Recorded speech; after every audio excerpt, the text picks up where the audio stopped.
Good day everyone, my name is Vince Del Reyes and I am going to explain 5 figures of speech, which are simile, metaphor, hyperbole, onomatopoeia, and understatement.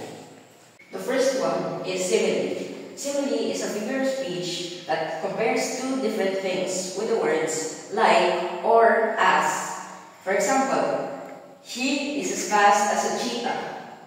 She sings as sweetly as a bird. He is as strong as a lion. Next is metaphor. Metaphor is a figure of speech that directly compares two different things without the words like or as. It states that one thing is another thing to show similarity between them.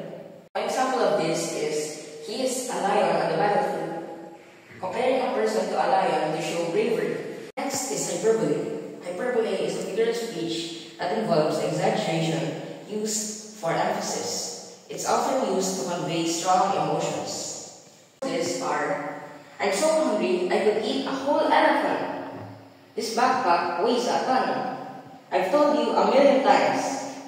Next is onomatopoeia. Onomatopoeia is a figure of speech that resembles or imitates the sound it describes.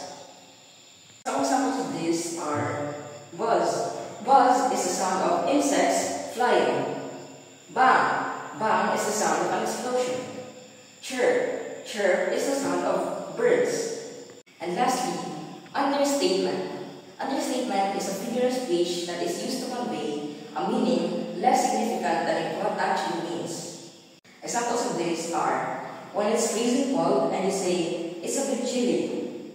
When you get a big bruise and you say, it's just a scratch. And that's all everyone. I hope you learned something new today.